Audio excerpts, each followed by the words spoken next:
Chapter 13. Dr. Seward's Diary continued. The funeral was arranged for the next succeeding day, so that Lucy and her mother might be buried together. I attended to all the ghastly formalities, and the urbane undertaker proved that his staff were afflicted, or blessed, with something of his own obsequious suavity. Even the woman who performed the last offices for the dead remarked to me in a confidential, brother-professional way, when she had come out from the death chamber, "She makes a very beautiful corpse, sir. It's quite a privilege to attend on her. It's not too much to say that she will do credit to our establishment." I noticed that Van Helsing never kept far away. This was possible from the disordered state of things in the household. There were no relatives at hand, and as Arthur had to be back the next day to attend at his father's funeral, we were unable to notify anyone who should have been bidden. Under the circumstances, Van Helsing and I took it upon ourselves to examine papers, etc. He insisted upon looking over Lucy's papers himself. I asked him why, for my fear that he, being a foreigner, might not be quite aware of English legal requirements, and so might in ignorance make some unnecessary trouble. He answered me, I know. You forget that I am a lawyer as well as a doctor. But this is not altogether for the law. You knew that when you avoided the coroner. I have more than him to avoid. There may be papers more such as this." As he spoke, he took from his pocketbook the memorandum which had been in Lucy's breast, and which she had torn in her sleep. "When you find anything of the solicitor who was for the late Mrs. Westenra, see us all her papers and write him tonight. For me, I watch here in the room and in Miss Lucy's old room all night, and I myself search for what may be. It is not well that her very thoughts go into the hands of strangers." I went on with my part of the work, and in another half-hour had found the name and address of Mrs. Westenra's solicitor, and had written to him. All the poor lady's papers were in order. Explicit directions regarding the place of burial were given. I had hardly sealed the letter when, to my surprise, Van Helsing walked into the room, saying, "Can I help you, friend John? I am free, and if I may, my service is to you." "Have you got what you looked for?" I asked, to which he replied, "I did not look for any specific thing. I only hoped to find, and find I have, all that there was, only some letters and a few memoranda, and a diary new begun. But I have them here, and we shall for the present say nothing of them. I shall see that poor lad tomorrow evening, and with his sanction I shall use some." When we had finished the work in hand, he said to me, "And now, friend John, I think we may to bed. We want sleep, both you and I, and rest to recuperate. Tomorrow we shall have much to do, but for the tonight there is no need of us. Alas." Before turning in, we went to look at poor Lucy. The undertaker had certainly done his work well, for the room was turned into a small chapelle ardente. There was a wilderness of beautiful white flowers, and death was made as little repulsive as might be. The end of the winding sheet was laid over the face. When the professor bent over and turned it gently back, we both started at the beauty before us, the tall wax candle showing a sufficient light to note it well. All Lucy's loveliness had come back to her in death, and the hours that had passed, instead of leaving traces of decay's effacing fingers, had but restored the beauty of life, till positively I could not believe my eyes that I was looking at a corpse. The professor looked sternly grave. He had not loved her as I had, and there was no need for tears in his eyes. He said to me, "Remain till I return," and left the room. He came back with a handful of wild garlic from the box waiting in the hall, but which had not been opened, and placed the flowers amongst the others on and around the bed. Then he took from his neck, inside his collar, a little gold crucifix, and placed it over the mouth. He restored the sheet to its place, and we came away. I was undressing in my own room when, with a premonitory tap at the door, he entered, and at once began to speak. "Tomorrow I want you to bring me, before night, a set of post-mortem knives." "Must we make an autopsy?" I asked. "Yes and no. I want to operate, but not as you think. Let me tell you now, but not a word to another. I want to cut off her head and take out her heart. Ah, you a surgeon and so shocked. You whom I have seen with no tremble of hand or heart do operations of life and death that make the rest shudder? Oh, but I must not forget, my dear friend John, that you loved her, and I have not forgotten it, for it is I that shall operate, and you must only help. I would like to do it tonight, but for Arthur I must not. He will be free after his father's funeral tomorrow, and he will want to see her, to see it. Then, when she is coffined ready for the next day, you and I shall come when all sleep. We shall unscrew the coffin lid, and shall do our operation, and then replace all so that none know save we alone. But why do it at all? The girl is dead. Why mutilate her poor body without need? And if there is no necessity for a post-mortem and nothing to gain by it, no good to her, to us, to science, to human knowledge, why do it? Without such it is monstrous. For answer, he put his hand on my shoulder and said, with infinite tenderness, Friend John, I pity your poor bleeding heart, and I love you the more because it does so bleed. If I could, I would take on myself the burden that you do bear, but there are things that you know not, but that you shall know, and bless me for knowing, though they are not pleasant things. John, my child, you have been my friend now many years, and yet did you ever know me to do any without good cause? I may err, I am but man, but I believe in all I do. Was it not for these causes that you sent for me when the great trouble came? Yes. Were you not amazed, nay horrified, when I would not let Arthur kiss his love, though she was dying, and snatched him away by all my strength? Yes. And yet you saw how she thanked me, with her so beautiful dying eyes, her voice too so weak, and she kissed my rough old hand and bless me? Yes. And did you not hear me swear promise to her, that so she closed her eyes grateful? Yes. Well, I have good reason now for all I want to do. You have for many years trust me. You have believed me weeks past, when there be things so strange that you might have well doubt. Believe me yet a little, friend John. If you trust me not, then I must tell what I think, and that is not perhaps well. And if I work, as work I shall, no matter trust or no trust, without my friend trust in me, I work with heavy heart and feel oh so lonely when I want all help and courage that may be. He paused a moment and went on solemnly. Friend John, there are strange and terrible days before us. Let us not be two, but one, that so we work to a good end. Will you not have faith in me? I took his hand and promised him. I held my door open as he went away and watched him go into his room and close the door. As I stood without moving, I saw one of the maids pass silently along the passage. She had her back towards me, so did not see me, and go into the room where Lucy lay. The sight touched me. Devotion is so rare, and we are so grateful to those who show it unasked to those we love. Here was a poor girl putting aside the terrors which she naturally had of death, to go watch alone by the bier of the mistress whom she loved, so that the poor clay might not be lonely till laid to eternal rest. I must have slept long and soundly, for it was broad daylight when Van Helsing waked me by coming into my room. He came over to my bedside and said, You need not trouble about the knives, we shall not do it. Why not? I asked, for his solemnity of the night before had greatly impressed me. Because, he said sternly, it is too late, or too early. See, here he held up the little golden crucifix. This was stolen in the night. How stolen? I asked in wonder, since you have it now. Because I get it back from the worthless wretch who stole it, from the woman who robbed the dead and the living. Her punishment will surely come, but not through me. She knew not altogether what she did, and thus unknowing she only stole. Now we must wait. He went away on the word, leaving me with a new mystery to think of, a new puzzle to grapple with. The forenoon was a dreary time, but at noon the solicitor came, Mr. Marquand of Holman, Sons, Marquand and Lidderdale. He was very genial and very appreciative of what we had done, and took off our hands all cares as to details. During lunch he told us that Mrs. Westenra had for some time expected sudden death from her heart, and had put her affairs in absolute order. He informed us that, with the exception of a certain entailed property of Lucy's father's, which now, in default of direct issue, went back to a distant branch of the family, the whole estate, real and personal, was left absolutely to Arthur Holmwood. When he had told us so much, he went on. Frankly, we did our best to prevent such a testamentary disposition, and pointed out certain contingencies that might leave her daughter either penniless or not so free as she should be to act regarding a matrimonial alliance. Indeed, we pressed the matter so far that we almost came into collision, for she asked us if we were or were not prepared to carry out her wishes. Of course, we had then no alternative but to accept. We were right in principle, and 99 times out of 100 we should have proved by the logic of events the accuracy of our judgment. Frankly, however, I must admit that in this case, any other form of disposition would have rendered impossible the carrying out of her wishes, for by her predeceasing her daughter, the latter would have come into possession of the property, and even had she only survived her mother by 5 minutes, her property would, in case there were no will, and a will was a practical impossibility in such a case, have been treated at her decease as under intestacy, in which case Lord Godalming, though so dear a friend, would have had no claim in the world, and the inheritors, being remote, would not be likely to abandon their just rights for sentimental reasons regarding an entire stranger. I assure you, my dear sirs, I am rejoiced at the result, perfectly rejoiced. He was a good fellow, but his rejoicing at the one little part, in which he was officially interested, of so great a tragedy, was an object lesson in the limitations of sympathetic understanding. He did not remain long, but said he would look in later in the day and see Lord Godalming.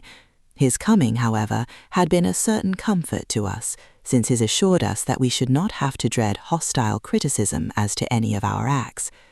Arthur was expected at 5 o'clock, so a little before that time we visited the death chamber. It was so in very truth, for now both mother and daughter lay in it. The undertaker, true to his craft, had made the best display he could of his goods, and there was a mortuary air about the place that lowered our spirits at once.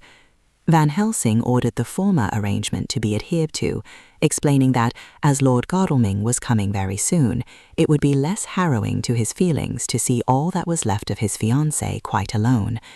The undertaker seemed shocked at his own stupidity, and exerted himself to restore things to the condition in which we left them the night before, so that when Arthur came, such shocks to his feelings as we could avoid were saved. Poor fellow, he looked desperately sad and broken. Even his stalwart manhood seemed to have shrunk somewhat under the strain of his much-tried emotions. He had, I knew, been very genuinely and devotedly attached to his father, and to lose him, and at such a time, was a bitter blow to him. With me he was warm as ever, and to Van Helsing he was sweetly courteous, but I could not help seeing that there was some constraint with him. The professor noticed it too, and motioned me to bring him upstairs. I did so, and left him at the door of the room, as I felt he would like to be quite alone with her. But he took my arm and led me in, saying huskily, "You loved her too, old fellow. She told me all about it, and there was no friend had a closer place in her heart than you.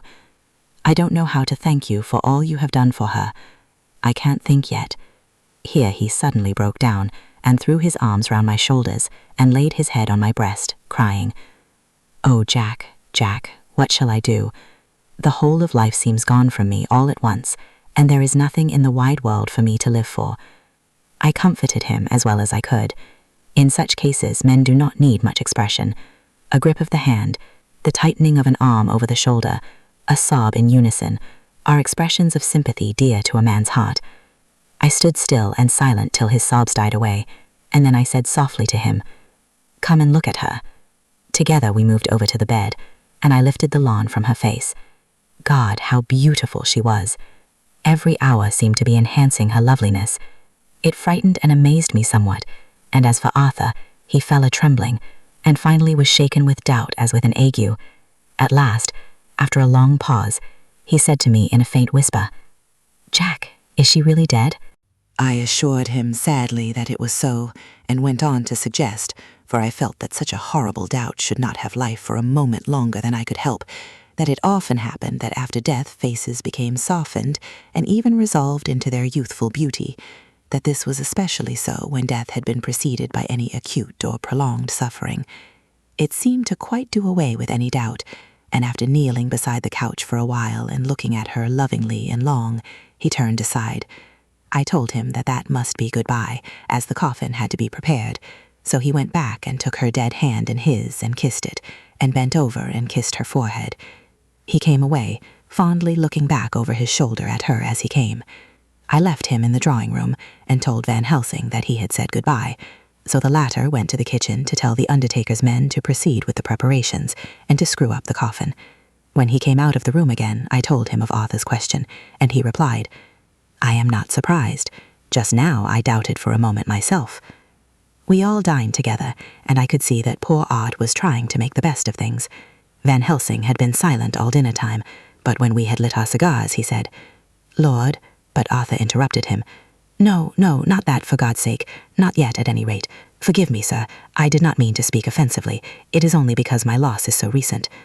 The professor answered very sweetly, "I only use that name because I was in doubt. I must not call you Mr., and I have grown to love you. Yes, my dear boy, to love you, as Arthur." Arthur held out his hand and took the old man's warmly.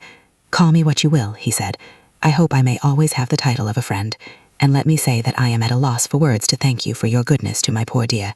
He paused a moment and went on, "I know that she understood your goodness even better than I do, and if I was rude or in any way wanting at that time you acted so, you remember," the professor nodded, "you must forgive me." He answered with a grave kindness, "I know it was hard for you to quite trust me then, for to trust such violence needs to understand, and I take it that you do not, that you cannot trust me now, for you do not yet understand, and there may be more times when I shall want you to trust when you cannot, and may not, and must not yet understand. But the time will come when your trust shall be whole and complete in me, and when you shall understand as though the sunlight himself shone through. Then you shall bless me from first to last for your own sake, and for the sake of others, and for her dear sake to whom I swore to protect. "And indeed, sir," said Arthur warmly, "I shall and always trust you. I know and believe you have a very noble heart, and you are Jack's friend, and you are hers. You shall do what you like." The professor cleared his throat a couple of times, as though about to speak, and finally said, "May I ask you something now?" "Certainly." "You know that Mrs. Westenera left you all her property?" "No, poor dear, I never thought of it." "And as it is all yours, you have a right to deal with it as you will. I want you to give me permission to read all Miss Lucy's papers and letters. Believe me, it is no idle curiosity. I have a motive of which, be sure, she would have approved. I have them all here. I took them before we knew that all was yours, so that no strange hand might touch them, no strange eye look through words into her soul. I shall keep them, if I may. Even you may not see them yet, but I shall keep them safe. No word shall be lost, and in the good time I shall give them back to you. It's a hard thing I ask, but you will do it, will you not, for Lucy's sake?" Arthur spoke out heartily like his old self. "Dr. Van Helsing, you may do what you will. I feel that in saying this I am doing what my dear one would have approved. I shall not trouble you with questions till the time comes." The old professor stood up as he said solemnly, "And you are right. There will be pain for us all, but it will not be all pain, nor will this pain be the last. We and you too, you most of all, my dear boy, will have to pass through the bitter water before we reach the sweet. But we must be brave of heart and unselfish, and do our duty, and all will be well." I slept on a sofa in Arthur's room that night. Van Helsing did not go to bed at all.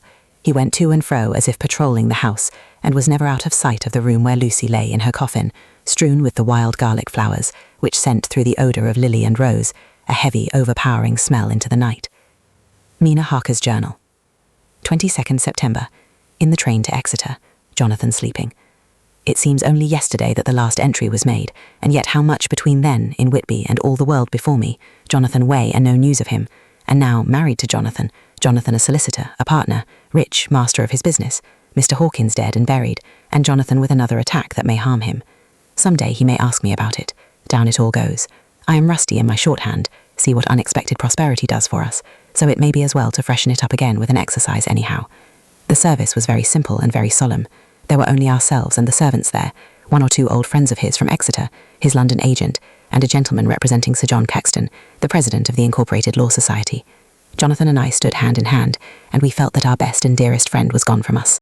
We came back to town quietly, taking a bus to Hyde Park Corner. Jonathan thought it would interest me to go into the Row for a while, so we sat down. But there were very few people there, and it was sad-looking and desolate to see so many empty chairs. It made us think of the empty chair at home, so we got up and walked down Piccadilly. Jonathan was holding me by the arm the way he used to in old days before I went to school. I felt it very improper, for you can't go on for some years teaching etiquette and decorum to other girls without the pedantry of it biting into yourself a bit. But it was Jonathan, and he was my husband, and we didn't know anybody who saw us, and we didn't care if they did, so on we walked.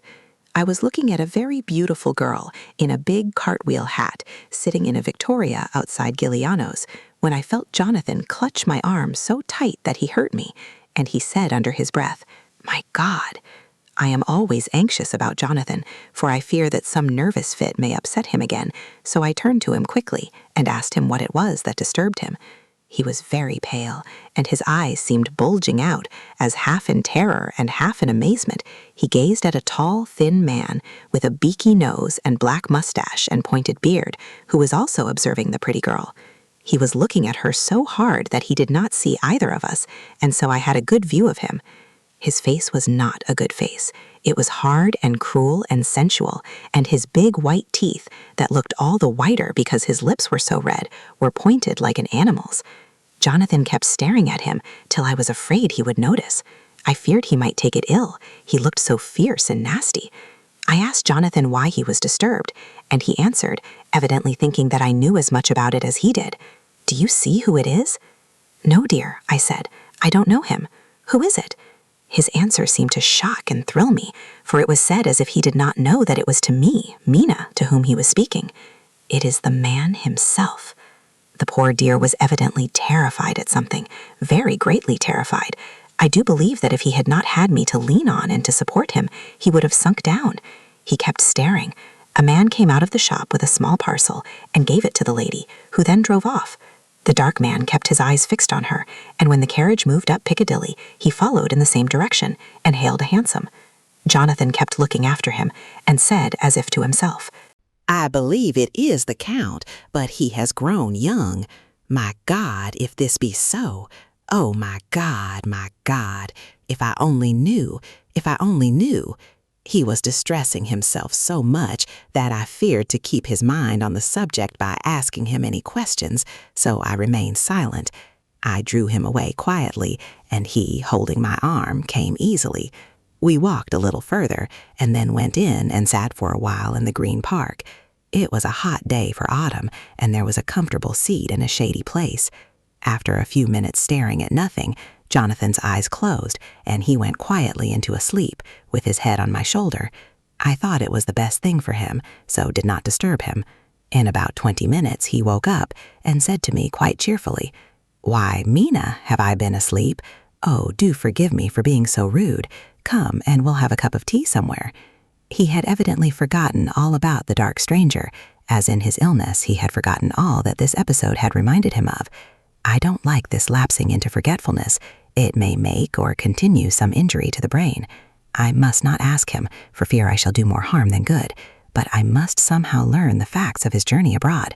The time is come, I fear, when I must open that parcel and know what is written. Oh, Jonathan, you will, I know, forgive me if I do wrong, but it is for your own dear sake. Later, a sad homecoming in every way, the house empty of the dear soul who was so good to us, Jonathan still pale and dizzy under a slight relapse of his malady, and now a telegram from Van Helsing, whoever he may be. You will be grieved to hear that Mrs. Westenra died 5 days ago, and that Lucy died the day before yesterday. They were both buried today. Oh, what a wealth of sorrow in a few words. Poor Mrs. Westenra, poor Lucy, gone, never to return to us, and poor Arthur, to have lost such sweetness out of his life. God help us all to bear our troubles. Dr. Seward's diary. 22 September. It is all over. Arthur has gone back to Ring, and has taken Quincy Morris with him. What a fine fellow is Quincy. I believe in my heart of hearts that he suffered as much about Lucy's death as any of us, but he bore himself through it like a moral Viking. If America can go on breeding men like that, she will be a power in the world indeed. Van Helsing is lying down, having a rest preparatory to his journey. He goes over to Amsterdam tonight, but says he returns tomorrow night, that he only wants to make some arrangements, which can only be made personally. He is to stop with me then, if he can. He says he has work to do in London, which may take him some time. Poor old fellow. I fear that the strain of the past week has broken down even his iron strength. All the time of the burial he was, I could see, putting some terrible restraint on himself. When it was all over, we were standing beside Arthur, who, poor fellow, was speaking of his part in the operation, where his blood had been transfused to his Lucy's veins. I could see Van Helsing's face grow white and purple by turns. Arthur was saying that he felt since then as if they two had been really married, and that she was his wife in the sight of God. None of us said a word of the other operations, and none of us ever shall. Arthur and Quincy went away together to the station, and Van Helsing and I came on here. The moment we were alone in the carriage, he gave way to a regular fit of hysterics. He has denied to me since that it was hysterics, and insisted that it was only his sense of humor asserting itself under very terrible conditions. He laughed till he cried, and I had to draw down the blinds lest anyone should see us and misjudge. And then he cried till he laughed again, and laughed and cried together, just as a woman does. I tried to be stern with him, as one is to a woman under the circumstances, but it had no effect. Men and women are so different in manifestations of nervous strength or weakness. Then when his face grew grave and stern again, I asked him why his mirth, and why at such a time. His reply was in a way characteristic of him, for it was logical and forceful and mysterious. He said, "Ah, you don't comprehend, friend John. Do not think that I am not sad though I laugh. See, I have cried even when the laugh did choke me. But no more think that I am all sorry when I cry, for the laugh he come just the same. Keep it always with you that laughter who knock at your door and say, 'May I come in?' is not the true laughter.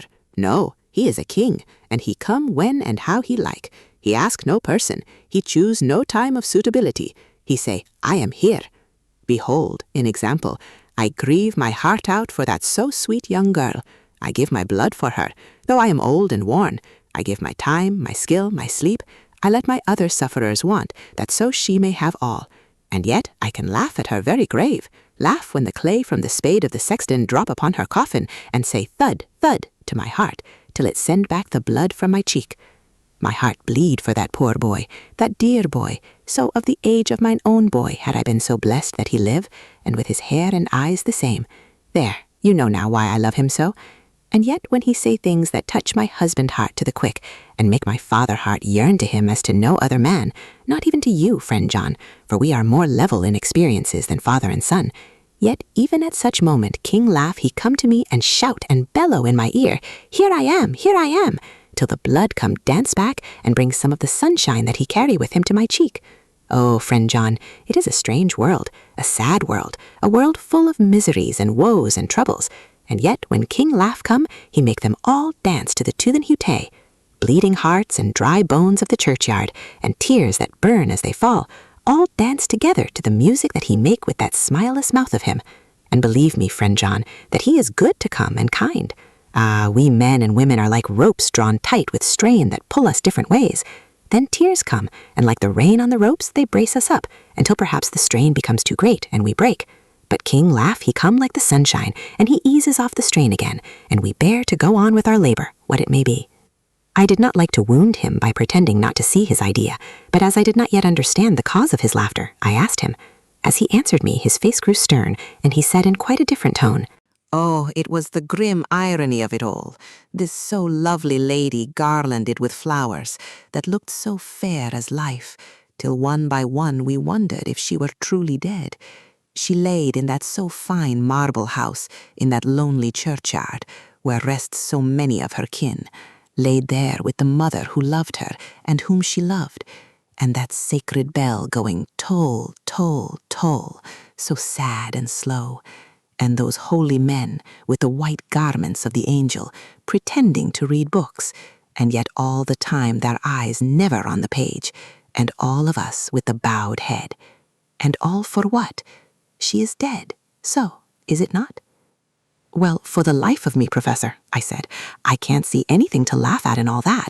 Why, your explanation makes it a harder puzzle than before. But even if the burial service was comic, what about poor Art and his trouble? Why, his heart was simply breaking. Just so. Said he not that the transfusion of his blood to her veins had made her truly his bride? Yes, and it was a sweet and comforting idea for him. Quite so. But there was a difficulty, friend John. If so that, then what about the others? Ho ho, then this so sweet maid is a polyandrist, and me, with my poor wife dead to me, but alive by church's law, though no wits, all gone, even I, who am faithful husband to this now no wife, and bigamist. I don't see where the joke comes in there either, I said, and I did not feel particularly pleased with him for saying such things. He laid his hand on my arm and said, Friend John, forgive me if I pain. I showed not my feeling to others when it would wound, but only to you, my old friend, whom I can trust. If you could have looked into my very heart then when I want to laugh, if you could have done so when the laugh arrived, if you could do so now when King Laugh have pack up his crown, and all that is to him, for he go far, far away from me, and for a long, long time, maybe you would perhaps pity me the most of all. I was touched by the tenderness of his tone, and asked why. Because I know. And now we are all scattered, and for many a long day loneliness will sit over our roofs with brooding wings. Lucy lies in the tomb of her kin, a lordly death house in a lonely churchyard, away from teeming London, where the air is fresh and the sun rises over Hampstead Hill, and where wildflowers grow of their own accord. So I can finish this diary, and God only knows if I shall ever begin another.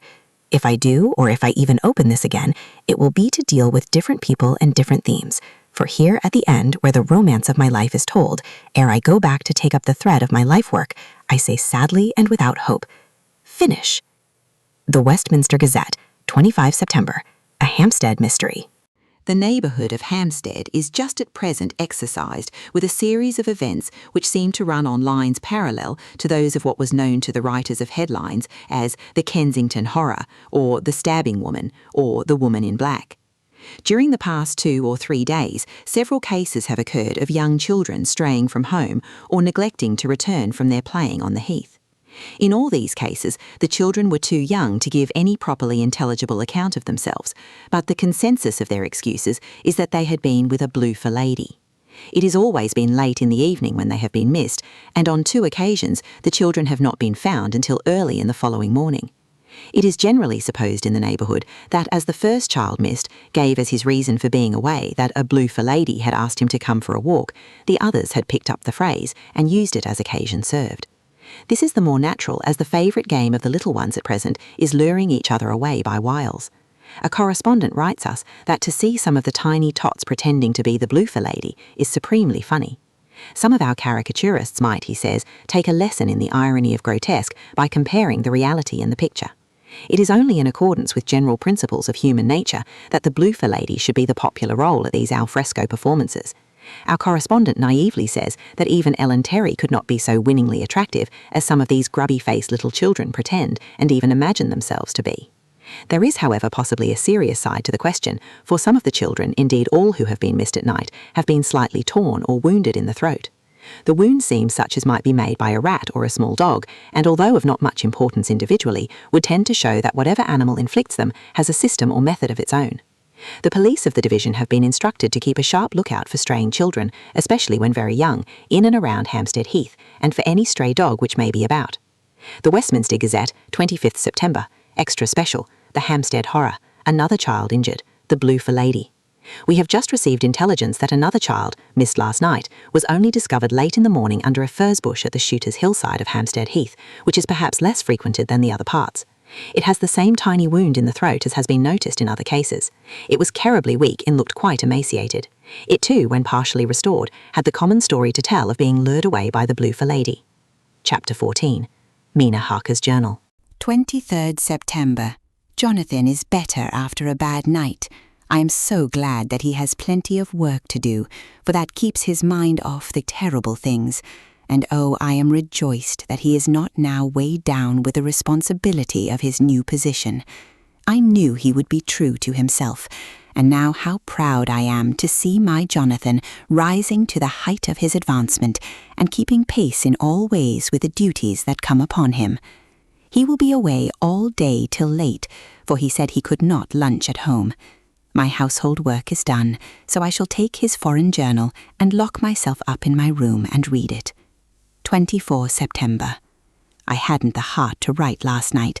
That terrible record of Jonathan's upset me so. Poor dear, how he must have suffered, whether it be true or only imagination. I wonder if there is any truth in it at all. Did he get his brain fever, and then write all those terrible things? Or had he some cause for it all? I suppose I shall never know, for I dare not open the subject to him.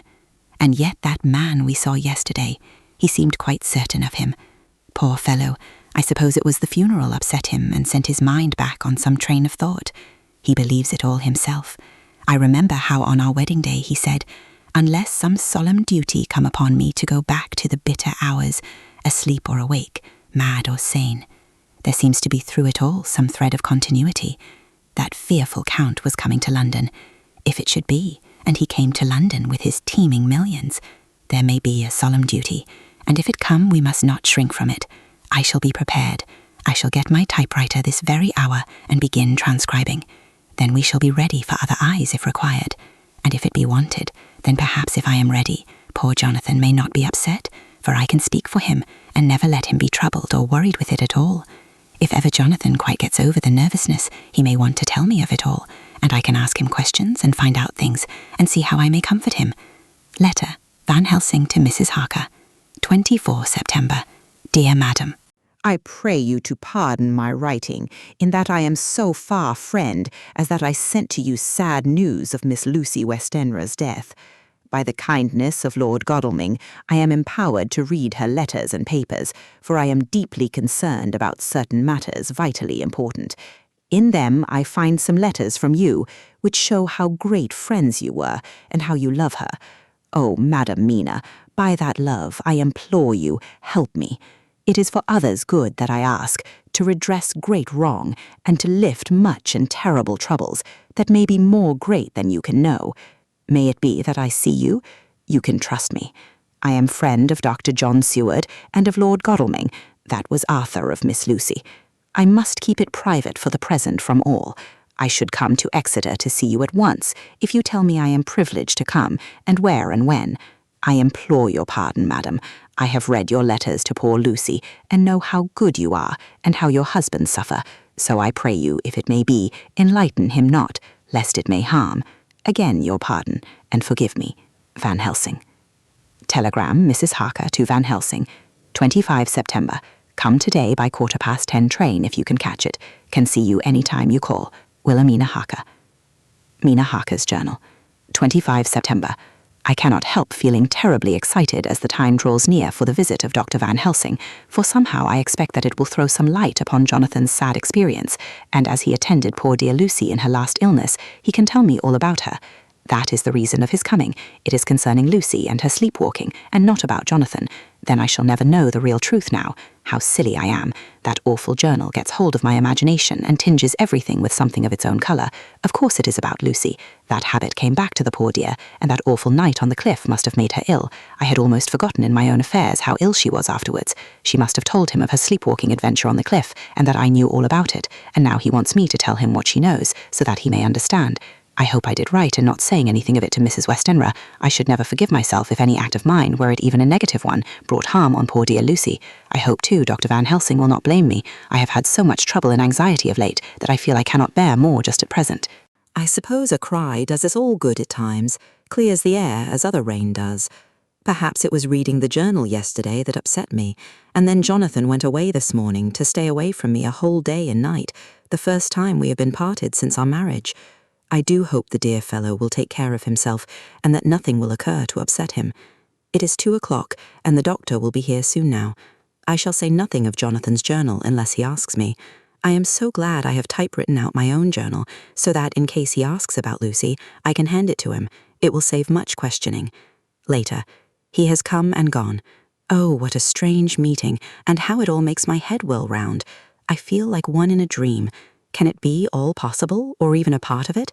If I had not read Jonathan's journal first, I should never have accepted even a possibility. Poor, poor dear Jonathan, how he must have suffered. Please the good God, all this may not upset him again. I shall try to save him from it, but it may be even a consolation and a help to him, terrible though it be, and awful in its consequences, to know for certain that his eyes and ears and brain did not deceive him, and that it is all true. It may be that it is the doubt which haunts him, that when the doubt is removed, no matter which, waking or dreaming, may prove the truth, he will be more satisfied and better able to bear the shock. Dr. Van Helsing must be a good man as well as a clever one, if he is Arthur's friend in Dr. Seward's, and if they brought him all the way from Holland to look after Lucy. I feel from having seen him that he is good and kind and of a noble nature. When he comes tomorrow, I shall ask him about Jonathan, and then, please God, all this sorrow and anxiety may lead to a good end. I used to think I would like to practice interviewing. Jonathan's friend on the Exeter News told him that memory was everything in such work, that you must be able to put down exactly almost every word spoken, even if you had to refine some of it afterwards. Here was a rare interview. I shall try to record it verbatim. It was 2:30 o'clock when the knock came. I took my courage a domans and waited. In a few minutes, Mary opened the door and announced Dr. Van Helsing.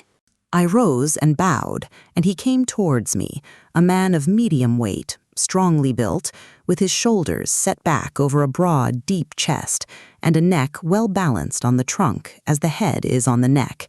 The poise of the head strikes one at once as indicative of thought and power. The head is noble, well-sized, broad and large behind the ears.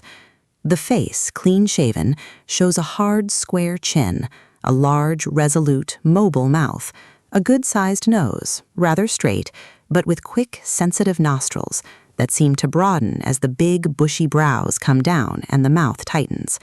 The forehead is broad and fine, rising at first almost straight and then sloping back above 2 bumps or ridges wide apart.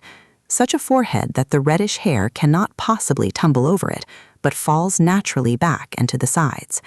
Big, dark blue eyes are set widely apart and are quick and tender or stern with the man's moods. He said to me, "Mrs. Harker, is it not?" I bowed assent. "That was Miss Mina Murray?" Again I assented. "It is Mina Murray that I came to see. That was friend of that poor dear child, Lucy Westenra. Madam Mina, it is on account of the dead I come." Sir, I said, you could have no better claim on me than that you were a friend and helper of Lucy Westenra, and I held out my hand. He took it and said tenderly, Oh, Madam Mina, I knew that the friend of that poor Lily girl must be good, but I had yet to learn. He finished his speech with a courtly bow. I asked him what it was that he wanted to see me about, so he at once began. I have read your letters to Miss Lucy. Forgive me, but I had to begin to inquire somewhere, and there was none to ask. I know that you were with her at Whitby. She sometimes kept a diary. You need not look surprised, Madam Mina. It was begun after you had left, and was an imitation of you. And in that diary she traces by inference certain things to a sleepwalking, in which she puts down that you saved her. In great perplexity, then, I come to you, and ask you out of your so much kindness to tell me all of it that you can remember. I can tell you, I think, Dr. Van Helsing, all about it. Ah, then you have good memory for facts, for details. It is not always so with young ladies. No, doctor, but I wrote it all down at the time. I can show it to you if you like. Oh, Madam Mina, I will be grateful. You will do me much favor. I could not resist the temptation of mystifying him a bit. I suppose it is some of the taste of the original apple that remains still in our mouths. So I handed him the shorthand diary. He took it with a grateful bow and said, May I read it?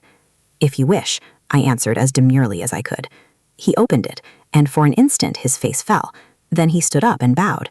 Oh, you so clever woman, he said. I knew long that Mr. Jonathan was a man of much thankfulness, but see, his wife have all the good things. And will you not so much honor me and so help me as to read it for me? Alas, I know not the shorthand. By this time my little joke was over, and I was almost ashamed, so I took the typewritten copy from my work basket and handed it to him.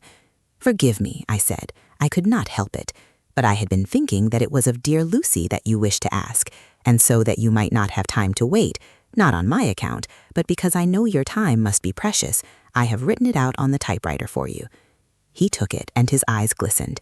You are so good, he said, and may I read it now? I may want to ask you some things when I have read. By all means, I said, read it over whilst I order lunch, and then you can ask me questions whilst we eat. He bowed and settled himself in a chair with his back to the light and became absorbed in the papers, whilst I went to see after lunch, chiefly in order that he might not be disturbed.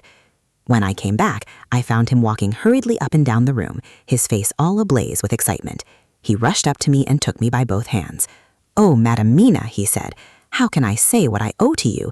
This paper is as sunshine. It opens the gate to me.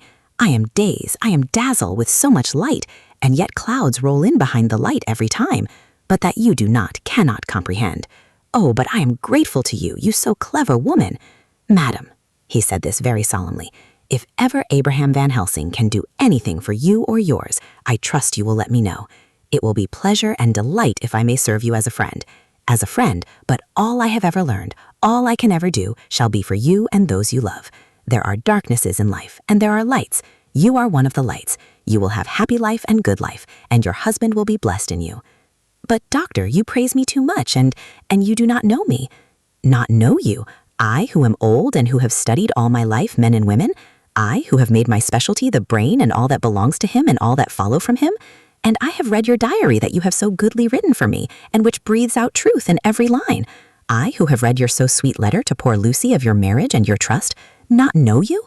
Oh, Madam Mina, good women tell all their lives, and by day and by hour and by minute, such things that angels can read, and we men who wish to know have in us something of angels' eyes.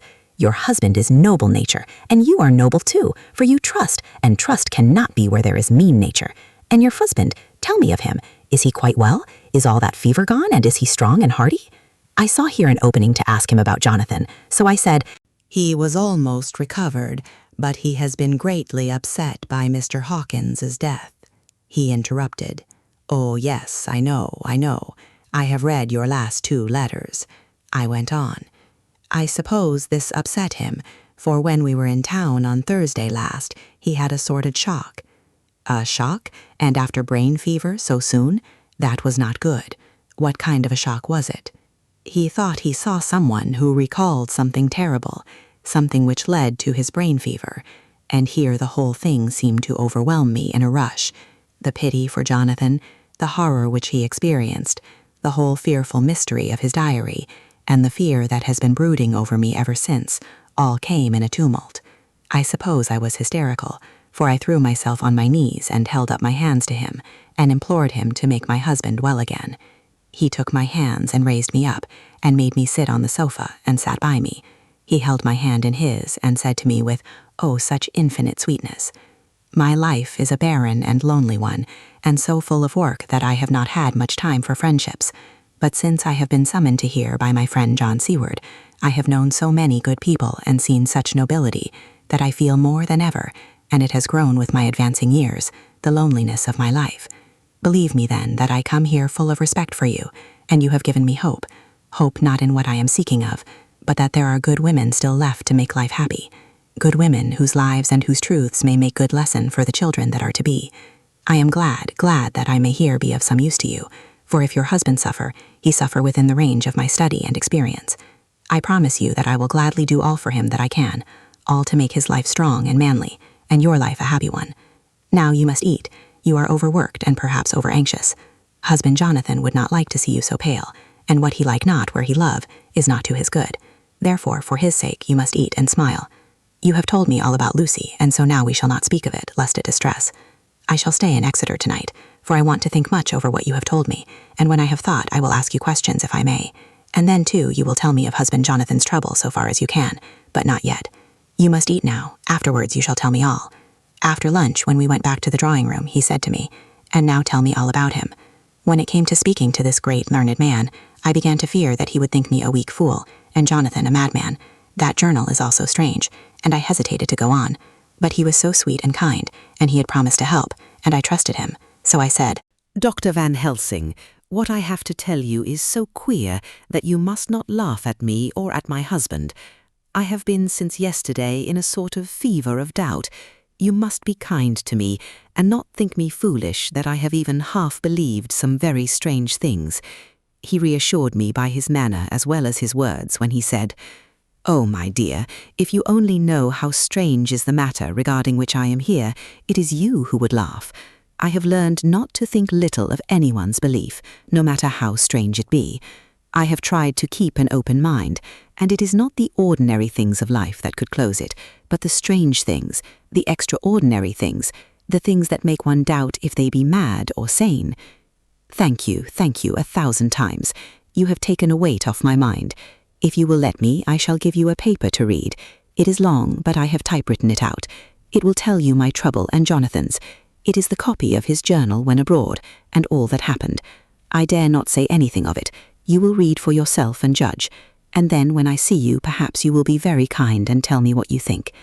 I promise, he said as I gave him the papers. I shall in the morning, so soon as I can, come to see you and your husband, if I may. Jonathan will be here at 11:30, and you must come to lunch with us and see him then. You could catch the quick 3:34 train, which will leave you at Paddington before 8. He was surprised at my knowledge of the trains offhand, but he does not know that I have made up all the trains to and from Exeter, so that I may help Jonathan in case he is in a hurry. So he took the papers with him and went away, and I sit here thinking I don't know what. Letter by hand, Van Helsing to Mrs. Harker. 25th September, 6 o'clock.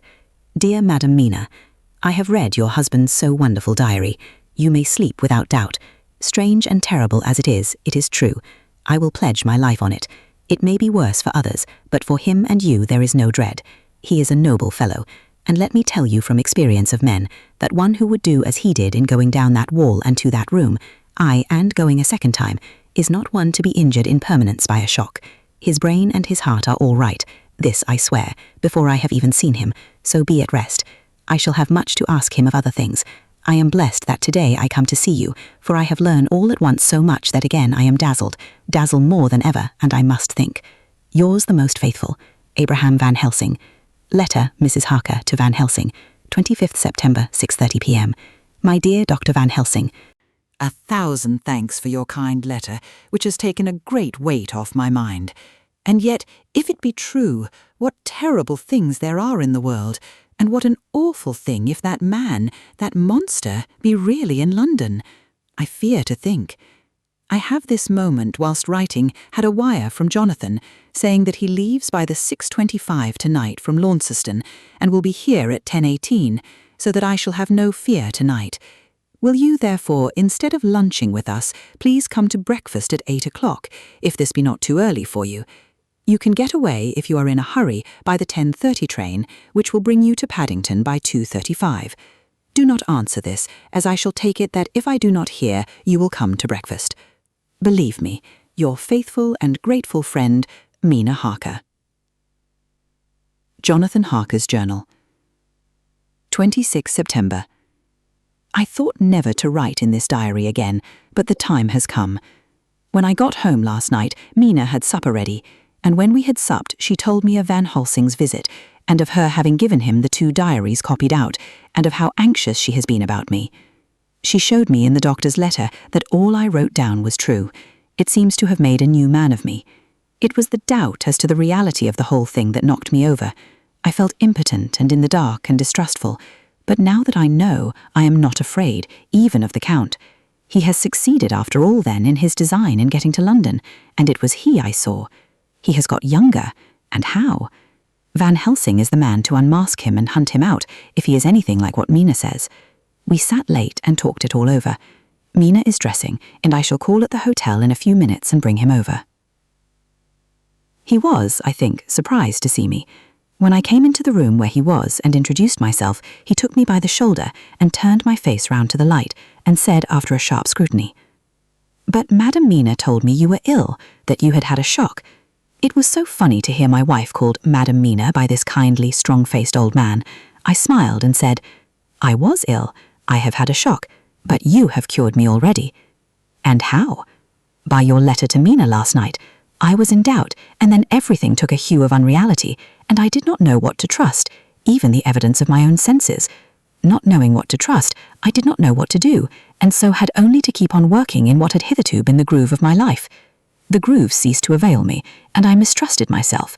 Doctor, you don't know what it is to doubt everything, even yourself. No, you don't. You couldn't with eyebrows like yours."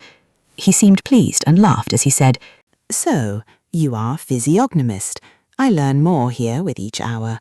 I am with so much pleasure coming to you to breakfast, and oh, sir, you will pardon praise from an old man, but you are blessed in your wife." I would listen to him go on praising Mina for a day, so I simply nodded and stood silent. She is one of God's women, fashioned by his own hand to show us men and other women that there is a heaven where we can enter, and that its light can be here on earth. So true, so sweet, so noble, so little an egoist, and that, let me tell you, is much in this age, so sceptical and selfish. And you, sir, I have read all the letters to poor Miss Lucy, and some of them speak of you, so I know you since some days from the knowing of others, but I have seen your true self since last night. You will give me your hand, will you not, and let us be friends for all our lives." We shook hands, and he was so earnest and so kind that it made me quite choky. "And now," he said, "may I ask you for some more help? I have a great task to do, and at the beginning it is to know. You can help me here. Can you tell me what went before your going to Transylvania? Later on I may ask more help, and of a different kind, but at first this will do." "Look here, sir," I said, "does what you have to do concern the Count?" "It does," he said solemnly. "Then I am with you heart and soul. As you go by the 10:30 train, you will not have time to read them, but I shall get the bundle of papers.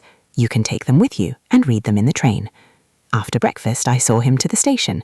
When we were parting, he said, "Perhaps you will come to town if I send to you, and take Madam Mina too." "We shall both come when you will," I said. I had got him the morning papers and the London papers of the previous night, and while we were talking at the carriage window, waiting for the train to start, he was turning them over. His eyes suddenly seemed to catch something in one of them, the Westminster Gazette. I knew it by the colour, and he grew quite white. He read something intently, groaning to himself. Mein Gott, so soon, so soon." I do not think he remembered me at the moment. Just then the whistle blew, and the train moved off. This recalled him to himself, and he leaned out of the window and waved his hand, calling out, "Love to Madam Mina. I shall write soon as ever I can." Dr. Seward's Diary. 26 September. Truly, there is no such thing as finality. Not a week since I said finis, and yet here I am starting fresh again, or rather going on with the same record. Until this afternoon I had no cause to think of what is done. Renfield had become to all intents as sane as he ever was. He was already well ahead with his fly business, and he had just started in the spider line also, so he had not been of any trouble to me. I had a letter from Arthur, written on Sunday, and from it I gather that he is bearing up wonderfully well. Quincy Morris is with him, and that is much of a help, for he himself is a bubbling well of good spirits. Quincy wrote me a line too, and from him I hear that Arthur is beginning to recover something of his old buoyancy. So as to them all, my mind is at rest. As for myself, I was settling down to my work with the enthusiasm which I used to have for it, so that I might fairly have said that the wound which poor Lucy left on me was becoming cicatrized. Everything is, however, now reopened, and what is to be the end, God only knows. I have an idea that Van Helsing thinks he knows too, but he will only let out enough at a time to whet curiosity. He went to Exeter yesterday and stayed there all night. Today he came back and almost bounded into the room at about 5:30 and thrust last night's Westminster Gazette into my hand. "What do you think of that?" he asked as he stood back and folded his arms. I looked over the paper, for I really did not know what he meant, but he took it from me and pointed out a paragraph about children being decoyed away at Hampstead. It did not convey much to me until I reached a passage where it described small punctured wounds on their throats. An idea struck me, and I looked up. "Well," he said, "it is like poor Lucy's." "And what do you make of it?" "Simply that there is some cause in common. Whatever it was that injured her has injured them." I did not quite understand his answer. "That is true indirectly, but not directly." "How do you mean, Professor?" I asked. I was a little inclined to take his seriousness lightly, for after all, 4 days of rest and freedom from burning, harrowing anxiety does help to restore one's spirits. But when I saw his face, it sobered me. Never, even in the midst of our despair about poor Lucy, had he looked more stern. "Tell me," I said. "I can hazard no opinion. I do not know what to think, and I have no data on which to found a conjecture. Do you mean to tell me, friend John, that you have no suspicion as to what poor Lucy died of, not after all the hints given, not only by events but by me, of nervous prostration following on great loss or waste of blood? And how the blood lost or waste?" I shook my head. He stepped over and sat down beside me and went on. "You are a clever man, friend John. You reason well, and your wit is bold. But you are too prejudiced. You do not let your eyes see, nor your ears hear, and that which is outside your daily life is not of account to you. Do you not think that there are things which you cannot understand, and yet which are, that some people see things that others cannot? But there are things old and new which must not be contemplated by men's eyes, because they know, or think they know, some things which other men have told them. Ah, it is the fault of our science that it wants to explain all, and if it explain not, then it says there is nothing to explain. But yet we see around us every day the growth of new beliefs, which think themselves new, and which are yet but the old, which pretend to be young, like the fine ladies at the opera. I suppose now you do not believe in corporeal transference. No, nor in materialization. No, nor in astral bodies. No, nor in the reading of thought. No, nor in hypnotism. Yes, I said, Charcot has proved that pretty well. He smiled as he went on. Then you are satisfied as to it. Yes, and of course then you understand how it act, and can follow the mind of the great Charcot, alas that he is no more, into the very soul of the patient that he influence. No? Then, friend John, am I to take it that you simply accept fact and are satisfied to let from premise to conclusion be a blank? No? Then tell me, for I am student of the brain, how you accept the hypnotism and reject the thought reading. Let me tell you, my friend, that there are things done today in electrical science which would have been deemed unholy by the very men who discovered electricity, who would themselves not so long before have been burned as wizards. There are always mysteries in life. Why was it that Methuselah lived 900 years and old Parr 169, and yet that poor Lucy, with 4 men's blood in her poor veins, could not live even 1 day? For had she lived 1 more day, we could have saved her. Do you know all the mystery of life and death? Do you know the altogether of comparative anatomy, and can say wherefore the qualities of brutes are in some men and not in others? Can you tell me why, when other spiders die small and soon, that one great spider lived for centuries in the tower of the old Spanish church, and grew, till on descending he could drink the oil of all the church lamps? Can you tell me why in the Pampas, aye, and elsewhere, there are bats that come at night, and open the veins of cattle and horses, and suck dry their veins? How in some islands of the western seas there are bats which hang on the trees all day, and those who have seen describe as like giant nuts or pods, and that when the sailors sleep on the deck, because that it is hot, flit down on them, and then in the morning are found dead men, white as even Miss Lucy was. Good God, Professor, I said, starting up.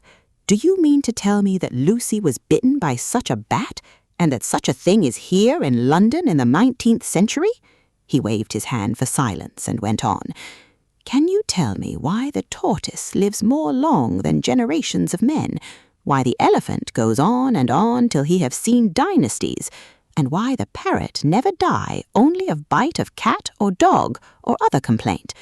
Can you tell me why men believe in all ages and places that there are some few who live on always if they be permit, that there are men and women who cannot die?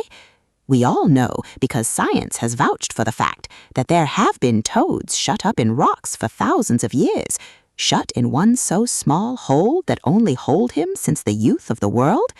Can you tell me how the Indian fakir can make himself to die and have been buried, and his grave sealed and corn sowed on it, and the corn reaped and be cut and sown and reaped and cut again, and then men come and take away the unbroken seal, and that there lie the Indian fakir, not dead, but that rise up and walk amongst them as before? Here I interrupted him. I was getting bewildered. He so crowded on my mind his list of nature's eccentricities and possible impossibilities that my imagination was getting fired. I had a dim idea that he was teaching me some lesson, as long ago he used to do in his study at Amsterdam, but he used then to tell me the thing so that I could have the object of thought in mind all the time. But now I was without this help, yet I wanted to follow him, so I said, Professor, let me be your pet student again. Tell me the thesis so that I may apply your knowledge as you go on. At present I am going in my mind from point to point as a madman, and not a sane one follows an idea. I feel like a novice lumbering through a bog in a mist, jumping from one tussock to another in the mere blind effort to move on without knowing where I am going. That is good, Image, he said. Well, I shall tell you. My thesis is this. I want you to believe. To believe what? To believe in things that you cannot. Let me illustrate. I heard once of an American who so defined faith, that faculty which enables us to believe things which we know to be untrue.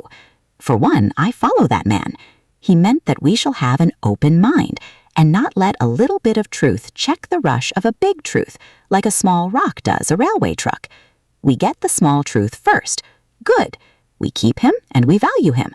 But all the same, we must not let him think himself all the truth in the universe. Then you want me not to let some previous conviction injure the receptivity of my mind with regard to some strange matter. Do I read your lesson aright? Ah, you are my favorite pupil still. It is worth to teach you. Now that you are willing to understand, you have taken the first step to understand.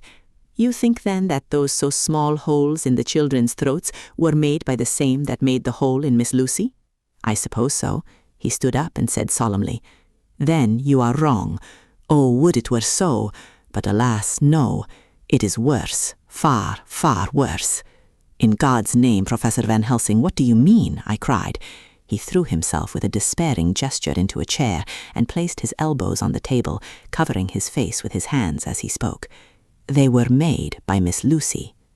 Chapter 15. Dr. Seward's diary continued. For a while, sheer anger mastered me. It was as if he had during her life struck Lucy on the face. I smote the table hard and rose up as I said to him, Dr. Van Helsing, are you mad? He raised his head and looked at me, and somehow the tenderness of his face calmed me at once. Would I were, he said. Madness were easy to bear compared with truth like this. Oh, my friend, why think you did I go so far round? Why take so long to tell you so simple a thing? Was it because I hate you and have hated you all my life? Was it because I wished to give you pain? Was it I wanted, now so late, revenge for that time when you saved my life, and from a fearful death? Ah, no. Forgive me, said I. He went on. My friend, it was because I wished to be gentle in the breaking to you, for I know you have loved that so sweet lady. But even yet I do not expect you to believe. It is so hard to accept at once any abstract truth, that we may doubt such to be possible when we have always believed the no of it. It is more hard still to accept so sad a concrete truth, and of such a one as Miss Lucy. Tonight I go to prove it. Dare you come with me? This staggered me. A man does not like to prove such a truth, Byron excepted from the category jealousy, and prove the very truth he most abhorred. He saw my hesitation and spoke. The logic is simple. No madman's logic this time, jumping from tussock to tussock in a misty bog. If it be not true, then proof will be relief. At worst it will not harm. If it be true, ah, that is the dread. yet very dread should help my cause, for in it is some need of belief. Come, I tell you what I propose. First, that we go off now and see that child in the hospital. Dr. Vincent of the North Hospital, where the papers say the child is friend of mine, and I think of yours since you were in class at Amsterdam. He will let 2 scientists see his case, if he will not let 2 friends. We shall tell him nothing, but only that we wish to learn. And then? And then, he took a key from his pocket and held it up. And then we spend the night, you and I, in the churchyard where Lucy lies. This is the key that lock the tomb. I had it from the coffin man to give to Arthur. My heart sank within me, for I felt that there was some fearful ordeal before us. I could do nothing, however, so I plucked up what heart I could and said that we had better hasten, as the afternoon was passing. We found the child awake. It had had a sleep and taken some food, and altogether was going on well. Dr. Vincent took the bandage from its throat and showed us the punctures. There was no mistaking the similarity to those which had been on Lucy's throat. They were smaller, and the edges looked fresher. That was all. We asked Vincent to what he attributed them, and he replied that it must have been a bite of some animal, perhaps a rat, but for his own part, he was inclined to think that it was one of the bats which are so numerous on the northern heights of London. Out of so many harmless ones, he said, there may be some wild specimen from the south of a more malignant species.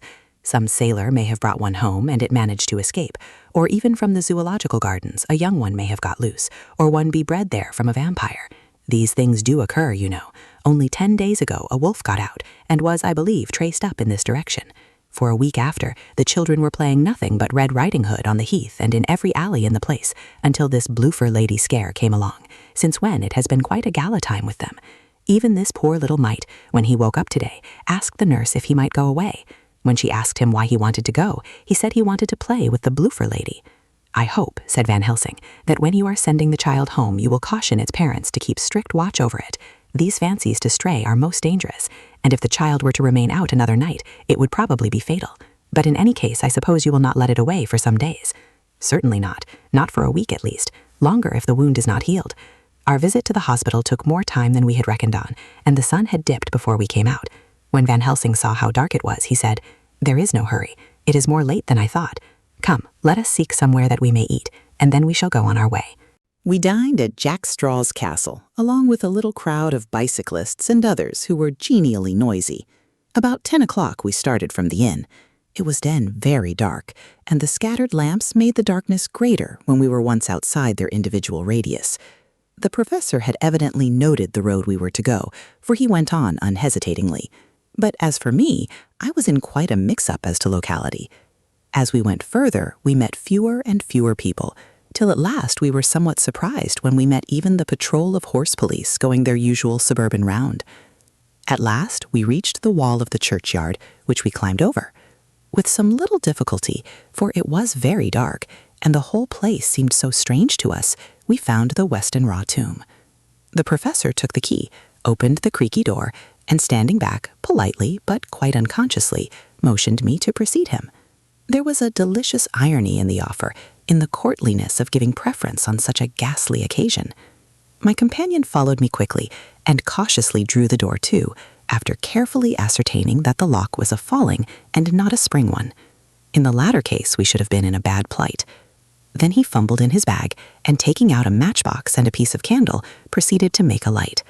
The tomb in the daytime, and when wreathed with fresh flowers, had looked grim and gruesome enough, but now, some days afterwards, when the flowers hung lank and dead, their whites turning to rust and their greens to browns, when the spider and the beetle had resumed their accustomed dominance, when time-discolored stone and dust-encrusted mortar and rusty dank iron and tarnished brass and clouded silver plating gave back the feeble glimmer of a candle, the effect was more miserable and sordid than could have been imagined. It conveyed irresistibly the idea that life, animal life, was not the only thing which could pass away. Van Helsing went about his work systematically, holding his candle so that he could read the coffin plates, and so holding it that the sperm dropped in white patches which congealed as they touched the metal. He made assurance of Lucy's coffin. Another search in his bag, and he took out a turnscrew. "What are you going to do?" I asked. "To open the coffin, you shall yet be convinced." Straightway he began taking out the screws, and finally lifted off the lid, showing the casing of lead beneath. The sight was almost too much for me. It seemed to be as much an affront to the dead as it would have been to have stripped off her clothing in her sleep whilst living. I actually took hold of his hand to stop him. He only said, "You shall see," and again, fumbling in his bag, took out a tiny fret saw. Striking the turn screw through the lead with a swift downward stab, which made me wince, he made a small hole, which was, however, big enough to admit the point of the saw. I had expected a rush of gas from the weak old corpse. We doctors, who have had to study our dangers, have to become accustomed to such things, and I drew back towards the door. But the professor never stopped for a moment. He sawed down a couple of feet along one side of the lead coffin, and then across, and down the other side. Taking the edge of the loose flange, he bent it back towards the foot of the coffin, and holding up the candle into the aperture, motioned to me to look. I drew near and looked. The coffin was empty. It was certainly a surprise to me, and gave me a considerable shock, but Van Helsing was unmoved. He was now more sure than ever of his ground, and so emboldened to proceed in his task. "Are you satisfied now, friend John?" he asked.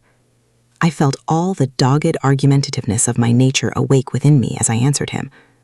"I am satisfied that Lucy's body is not in that coffin, but that only proves one thing."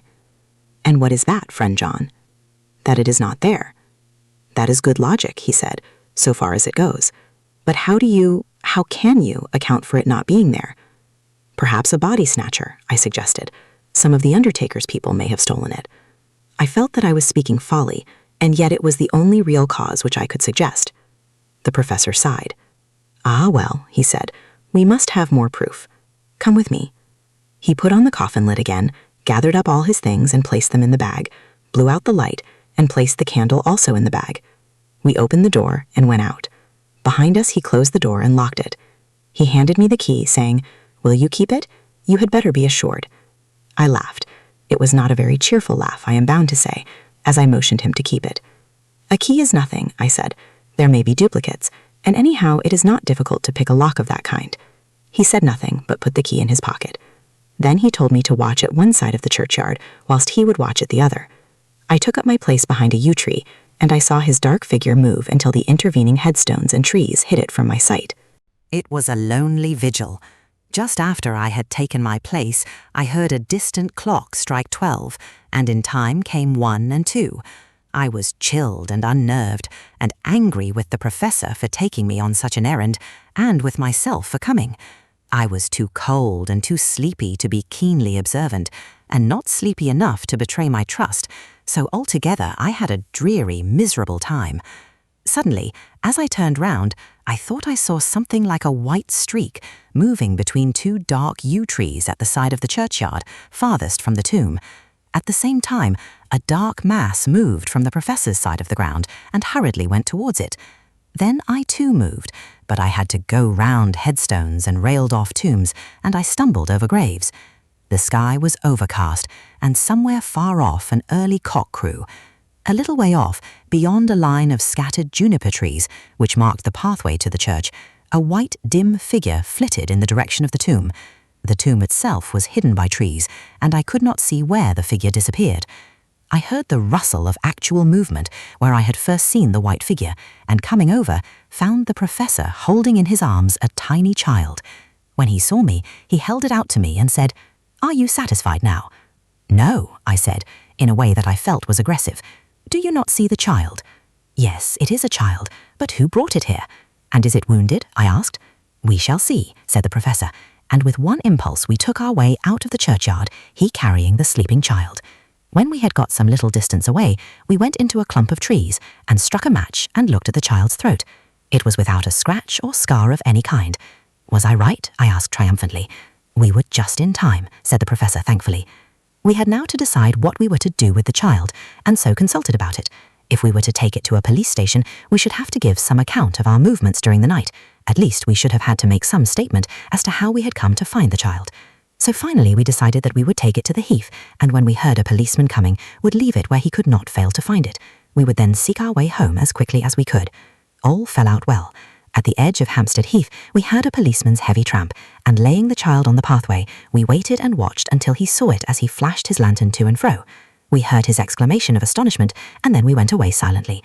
By good chance, we got a cab near the Spaniards and drove to town. I cannot sleep, so I make this entry, but I must try to get a few hours' sleep, as Van Helsing is to call for me at noon. He insists that I shall go with him on another expedition. 27 September. It was 2 o'clock before we found a suitable opportunity for our attempt. The funeral, held at noon, was all completed, and the last stragglers of the mourners had taken themselves lazily away, when, looking carefully from behind a clump of alder trees, we saw the sexton lock the gate after him. We knew then that we were safe till morning did we desire it, but the professor told me that we should not want more than an hour at most. Again I felt that horrid sense of the reality of things, in which any effort of imagination seemed out of place, and I realized distinctly the perils of the law which we were incurring in our unhallowed work. Besides, I felt it was all so useless. Outrageous as it was to open a leaden coffin to see if a woman dead nearly a week were really dead, it now seemed the height of folly to open the tomb again when we knew from the evidence of our own eyesight that the coffin was empty. I shrugged my shoulders, however, and rested silent, for Van Helsing had a way of going on his own road, no matter who remonstrated. He took the key, opened the vault, and again courteously motioned me to proceed. The place was not so gruesome as last night, but oh, how unutterably mean-looking when the sunshine streamed in. Van Helsing walked over to Lucy's coffin, and I followed. He bent over and again forced back the leaden phalange, and then a shock of surprise and dismay shot through me. There lay Lucy, seemingly just as we had seen her the night before her funeral. She was, if possible, more radiantly beautiful than ever, and I could not believe that she was dead. The lips were red, nay, redder than before, and on the cheeks was a delicate bloom. "Is this a juggle?" I said to him. "Are you convinced now?" said the professor in response, and as he spoke he put over his hand, and in a way that made me shudder, pulled back the dead lips and showed the white teeth. "See," he went on, "see, they are even sharper than before. With this, and he touched one of the canine teeth and that below it, the little children can be bitten. Are you of belief now, friend John?" Once more, argumentative hostility woke within me. I could not accept such an overwhelming idea as he suggested, so with an attempt to argue of which I was even at the moment ashamed, I said, "She may have been placed here since last night." "Indeed, that is so, and by whom?" "I do not know. Someone has done it. And yet she has been dead 1 week.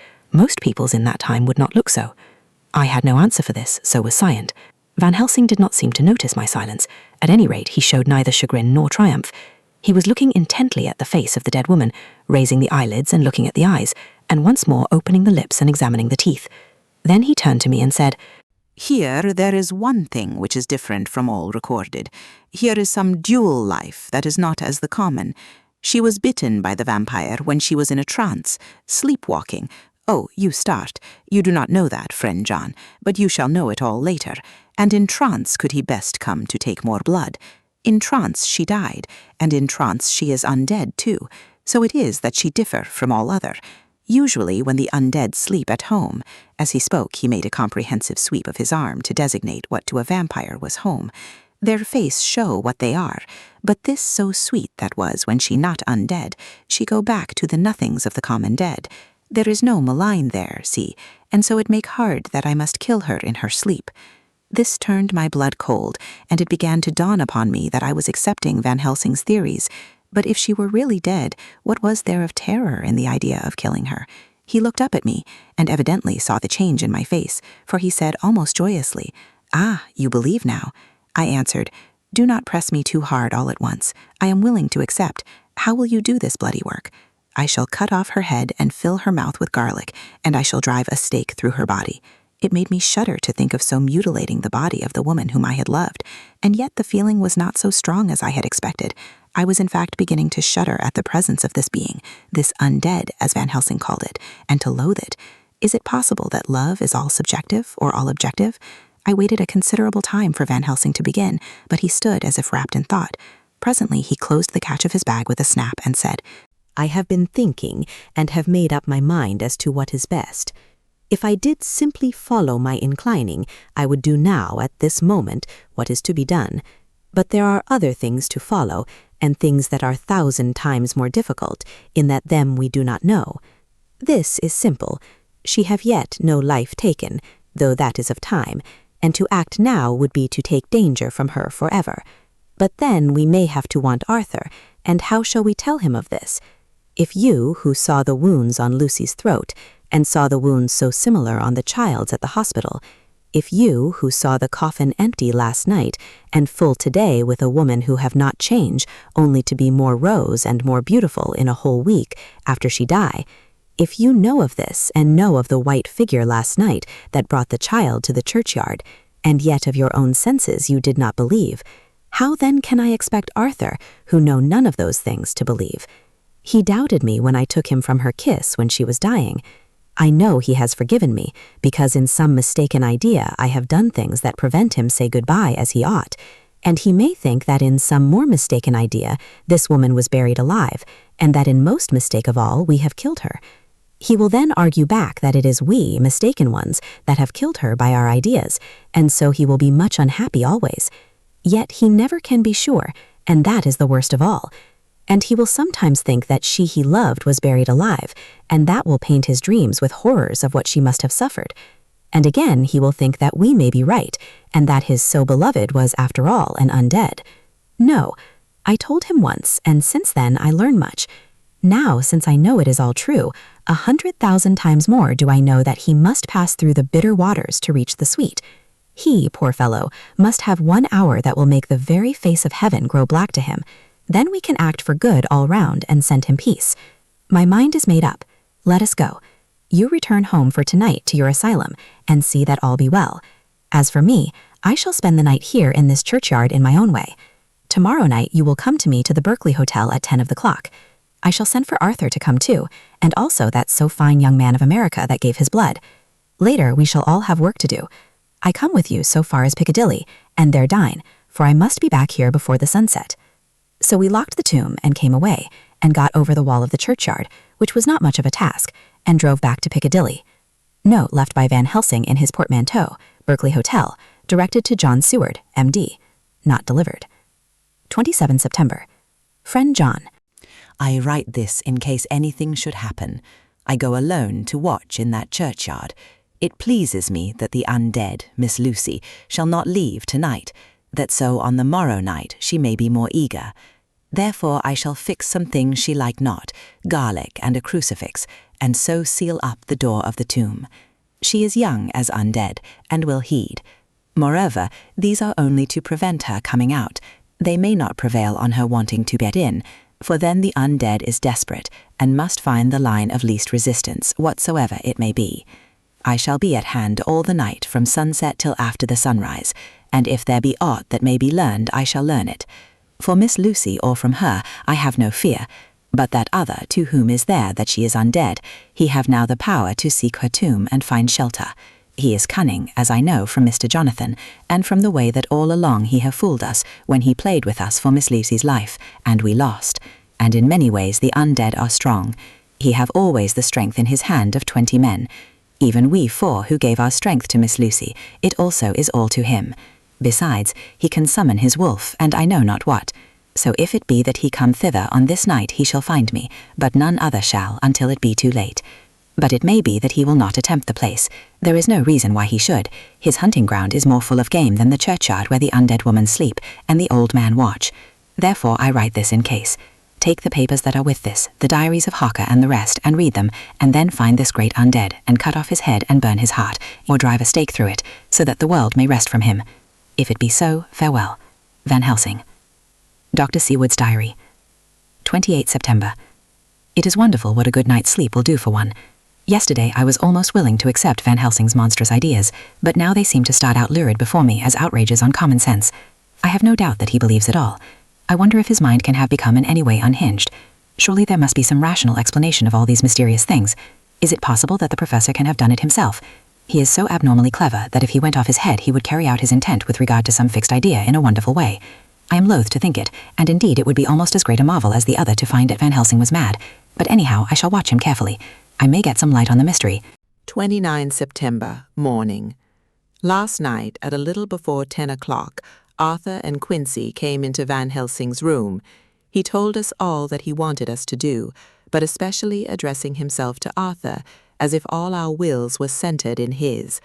He began by saying that he hoped we would all come with him too, for, he said, there is a grave duty to be done there. You were doubtless surprised at my letter. This query was directly addressed to Lord Godalming. I was. It rather upset me for a bit. There has been so much trouble around my house of late that I could do without any more. I have been curious, too, as to what you mean. Quincy and I talked it over, but the more we talked, the more puzzled we got, till now I can say for myself that I'm about up a tree as to any meaning about anything. Me too, said Quincy Morris laconically. Oh, said the professor, then you are nearer the beginning, both of you, than friend John here, who has to go a long way back before he can even get so far as to begin.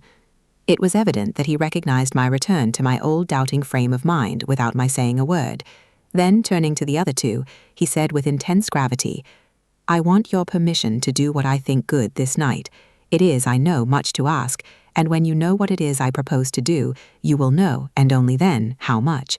Therefore, may I ask that you promise me in the dark, so that afterwards, though you may be angry with me for a time, I must not disguise for myself the possibility that such may be.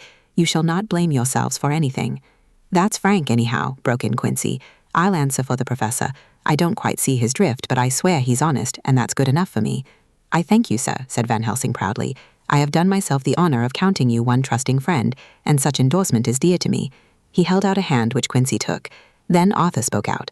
Dr. Van Helsing, I don't quite like to buy a pig in a poke, as they say in Scotland, and if it be anything in which my honor as a gentleman or my faith as a Christian is concerned, I cannot make such a promise.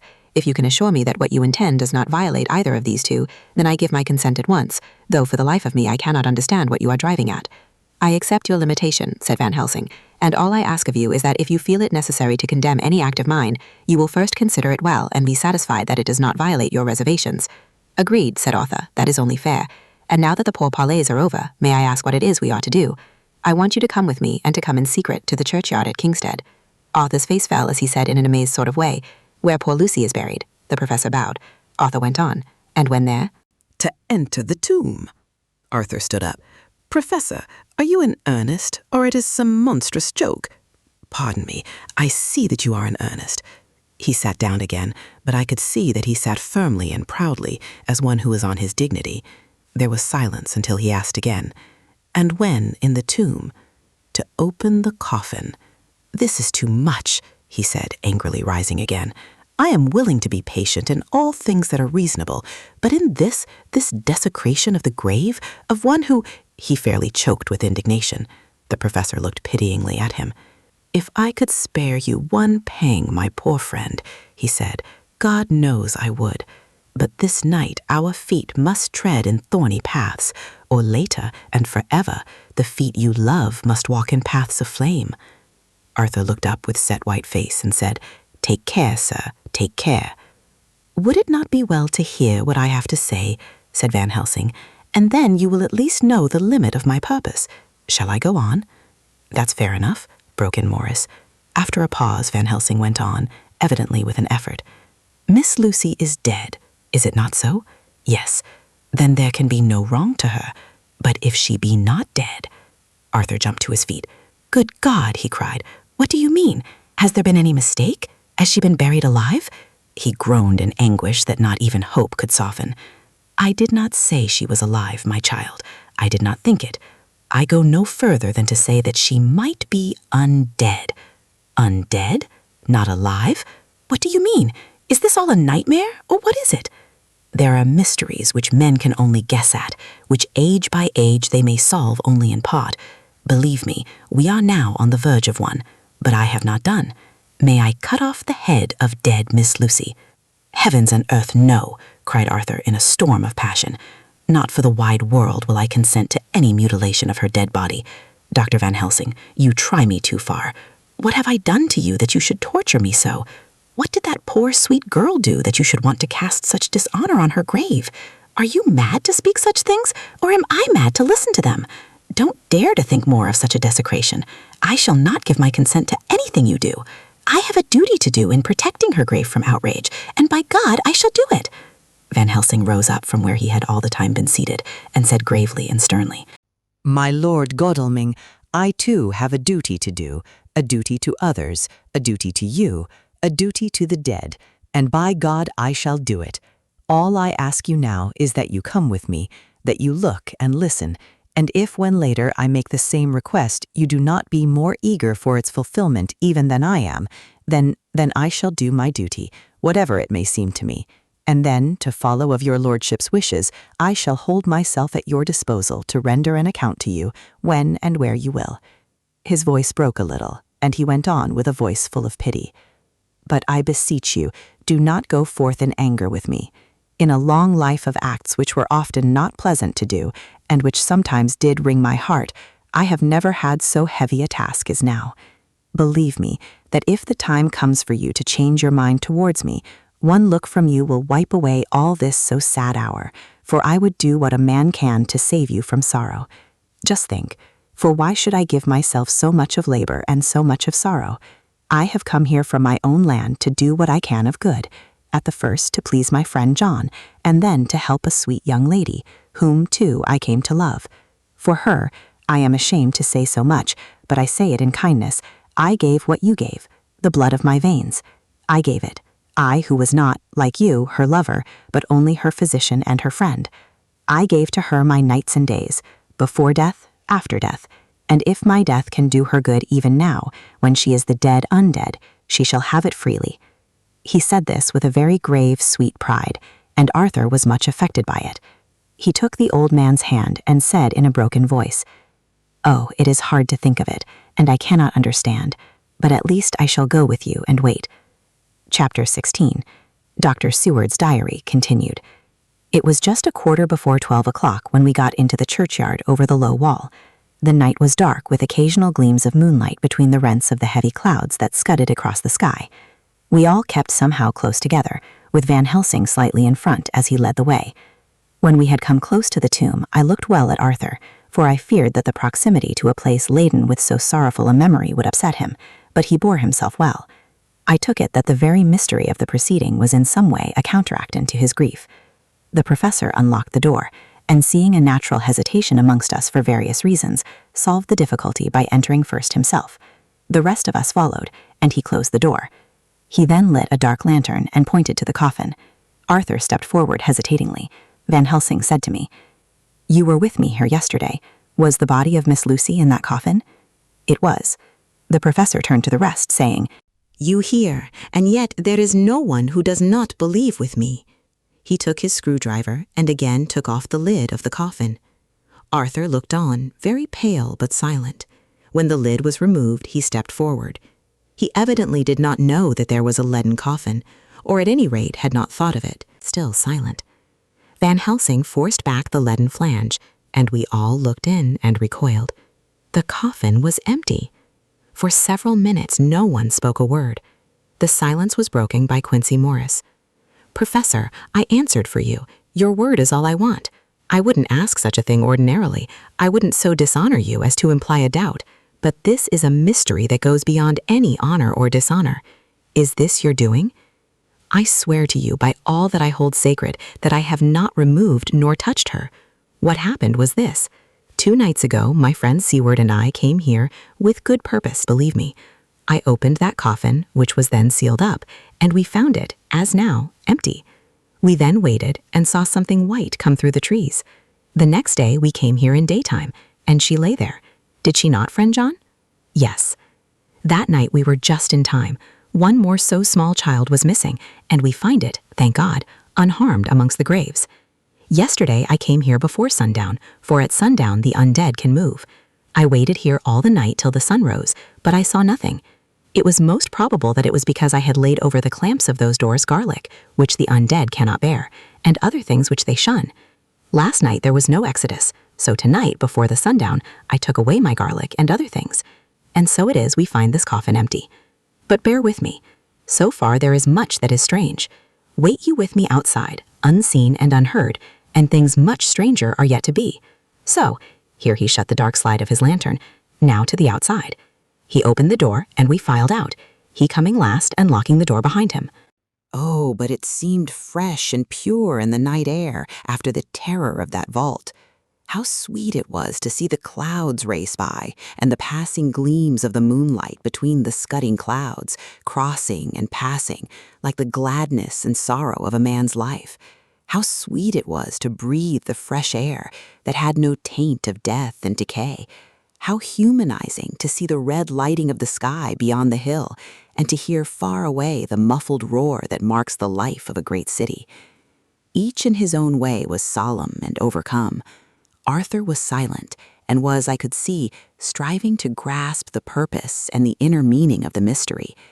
I was myself tolerably patient and half inclined again to throw aside doubt and to accept Van Helsing's conclusions.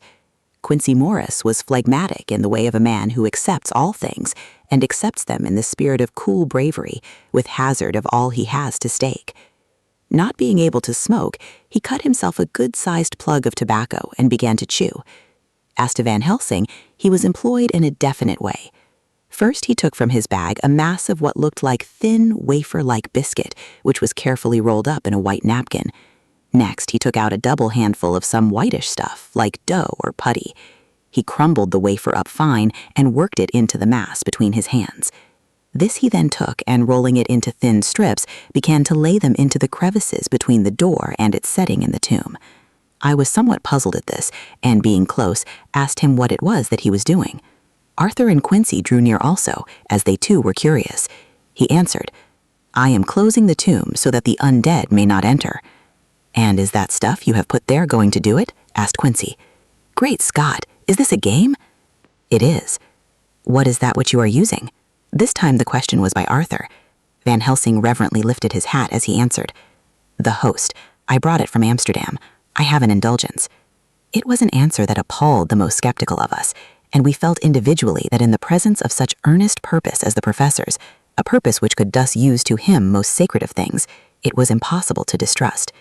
In respectful silence, we took the places assigned to us close round the tomb, but hidden from the sight of anyone approaching. I pitied the others, especially Arthur. I had myself been apprenticed by my former visits to this watching horror, and yet I, who had up to an hour ago repudiated the proofs, felt my heart sink within me. Never did tombs look so ghastly white. Never did cypress or yew or juniper so seem the embodiment of funereal gloom. Never did tree or grass wave or rustle so ominously. Never did bough creak so mysteriously, and never did the faraway howling of dogs send such a woeful presage through the night. There was a long spell of silence, a big, aching void, and then from the professor, a keen sss. He pointed, and far down the avenue of yews, we saw a white figure advance, a dim white figure which held something dark at its breast. The figure stopped, and at the moment a ray of moonlight fell upon the masses of driving clouds and showed in startling prominence a dark-haired woman dressed in the cerements of the grave. We could not see the face, for it was bent down over what we saw to be a fair-haired child. There was a pause and a sharp little cry, such as a child gives in sleep, or a dog as it lies before the fire and dreams. We were starting forward, but the professor's warning hand, seen by us as he stood behind a yew tree, kept us back. And then as we looked, the white figure moved forwards again. It was now near enough for us to see clearly, and the moonlight still held. My own heart grew cold as ice, and I could hear the gasp of Arthur as we recognized the features of Lucy Westenra. Lucy Westenra, but yet how changed. The sweetness was turned to adamantine, heartless cruelty, and the purity to voluptuous wantonness. Van Helsing stepped out, and, obedient to his gesture, we all advanced too. The four of us ranged in a line before the door of the tomb. Van Helsing raised his lantern and drew the slide. By the concentrated light that fell on Lucy's face, we could see that the lips were crimson with fresh blood, and that the stream had trickled over her chin and stained the purity of her lawn deathrobe. We shuddered with horror. I could see by the tremulous light that even Van Helsing's iron nerve had failed. Arthur was next to me, and if I had not seized his arm and held him up, he would have fallen. When Lucy, I call the thing that was before us Lucy because it bore her shape, saw us, she drew back with an angry snarl, such as a cat gives when taken unawares. Then her eyes ranged over us, Lucy's eyes in form and color, but Lucy's eyes unclean and full of hellfire instead of the pure, gentle orbs we knew. At that moment, the remnant of my love passed into hate and loathing. Had she then to be killed, I could have done it with savage delight. As she looked, her eyes blazed with unholy light, and the face became wreathed with a voluptuous smile. Oh God, how it made me shudder to see it. With a careless motion, she flung to the ground, callous as a devil, the child that up to now she had clutched strenuously to her breast, growling over it as a dog growls over a bone. The child gave a sharp cry and lay there moaning. There was a cold-bloodedness in the act which wrung a groan from Arthur. When she advanced to him with outstretched arms and a wanton smile, he fell back and hid his face in his hands. She still advanced, however, and with a languorous, voluptuous grace said, "Come to me, Arthur. Leave these others and come to me. My arms are hungry for you. Come, and we can rest together. Come, my husband, come." There was something diabolically sweet in her tones, something of the tingling of glass when struck, which rang through the brains even of us who heard the words addressed to another. As for Arthur, he seemed under a spell. Moving his hands from his face, he opened wide his arms.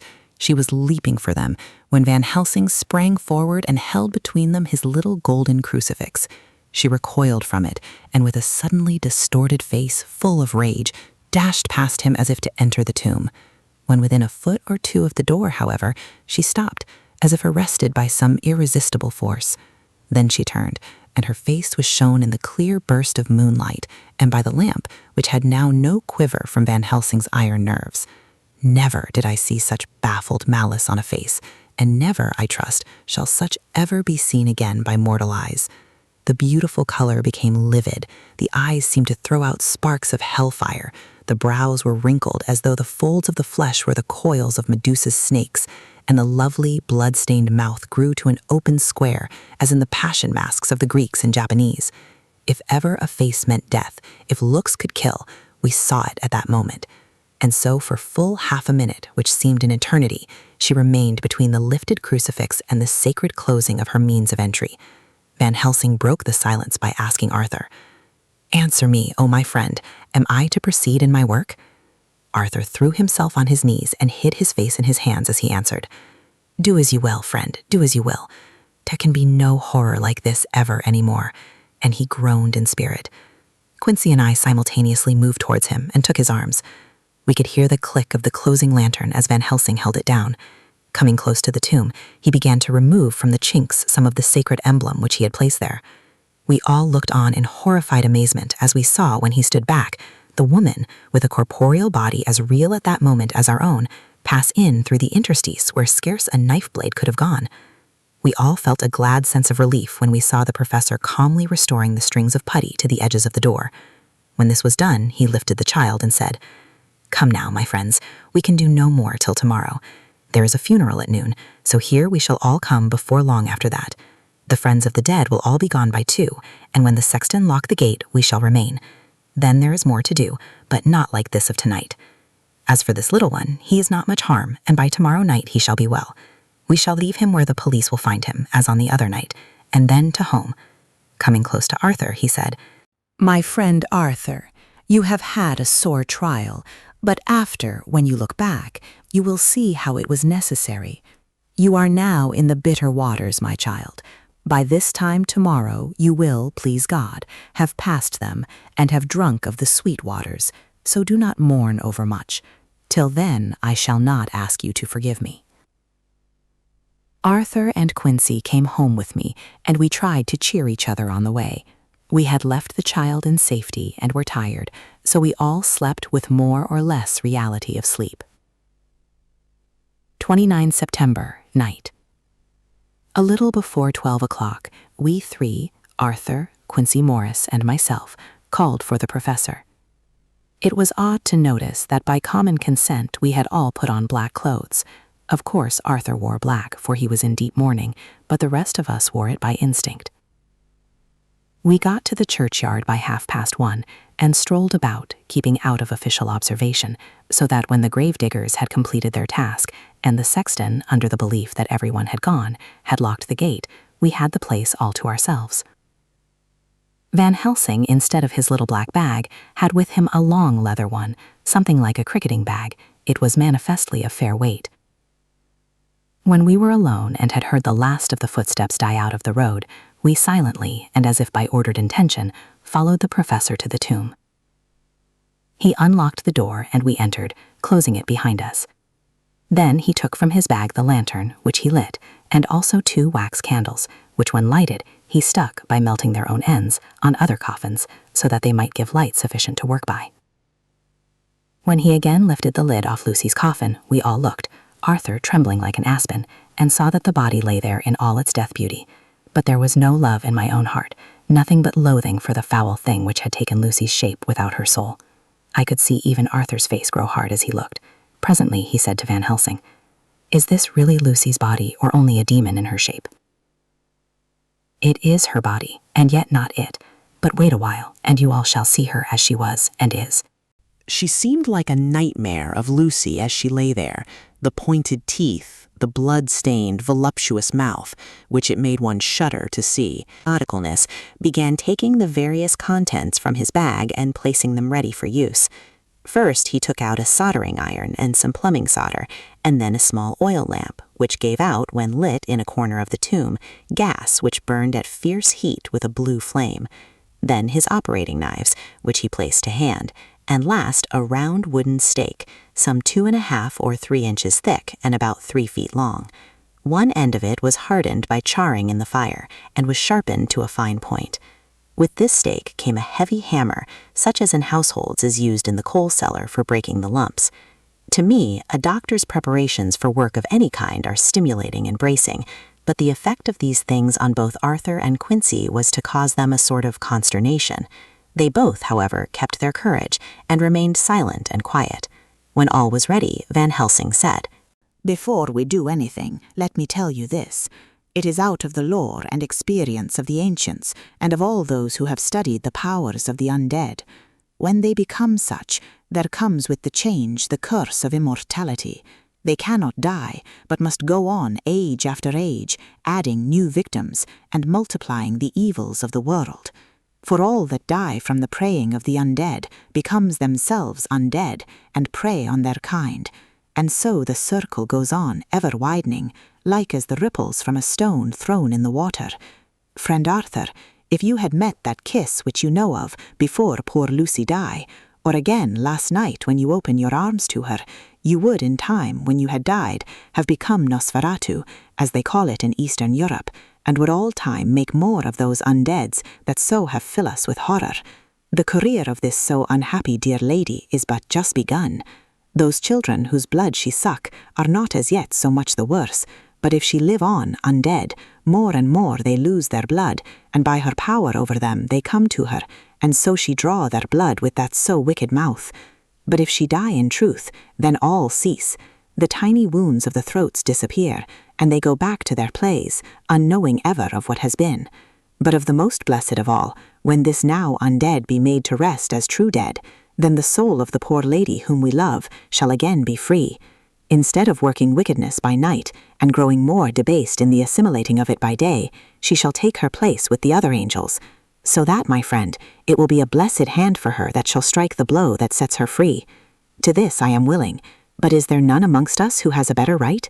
Will it be no joy to think of hereafter in the silence of the night, when sleep is not? It was my hand that sent her to the stars. It was the hand of him that loved her best, the hand that of all she would herself have chosen, had it been to her to choose. Tell me if there be such a one amongst us. We all looked at Arthur. He saw, too, what we all did, the infinite kindness which suggested that his should be the hand which would restore Lucy to us as a holy and not an unholy memory. He stepped forward and said bravely, though his hand trembled and his face was as pale as snow, "My true friend, from the bottom of my broken heart I thank you. Tell me what I am to do, and I shall not falter." Van Helsing laid a hand on his shoulder and said, "Brave lad, a moment's courage and it is done. This stake must be driven through her. It will be a fearful ordeal, be not deceived in that, but it will be only a short time, and you will then rejoice more than your pain was great. From this grim tomb you will emerge as though you tread on air, but you must not falter when once you have begun. Only think that we, your true friends, are round you, and that we pray for you all the time." "Go on," said Arthur hoarsely. "Tell me what I am to do. Take this stake in your left hand, ready to place the point over the heart, and the hammer in your right. Then, when we begin our prayer for the dead, I shall read him, I have here the book, and the others shall follow. Strike in God's name, that so all may be well with the dead that we love, and that the undead pass away." Arthur took the stake and the hammer, and when once his mind was set on action, his hands never trembled nor even quivered. Van Helsing opened his missal and began to read, and Quincy and I followed as well as we could. Arthur placed the point over the heart, and as I looked, I could see its dint in the white flesh. Then he struck with all his might. The thing in the coffin writhed, and a hideous, blood-curdling screech came from the opened red lips. The body shook and quivered and twisted in wild contortions. The sharp white teeth champed together till the lips were cut, and the mouth was smeared with a crimson foam. But Arthur never faltered. He looked like a figure of Thor as his untrembling arm rose and fell, driving deeper and deeper the mercy-bearing stake, whilst the blood from the pierced heart welled and spurted up around it. His face was set, and high duty seemed to shine through it. The sight of it gave us courage, so that our voices seemed to ring through the little vault. And then the writhing and quivering of the body became less, and the teeth seemed to champ, and the face to quiver. Finally it lay still. The terrible task was over. The hammer fell from Arthur's hand. He reeled, and would have fallen had we not caught him. The great drops of sweat sprang from his forehead, and his breath came in broken gasps.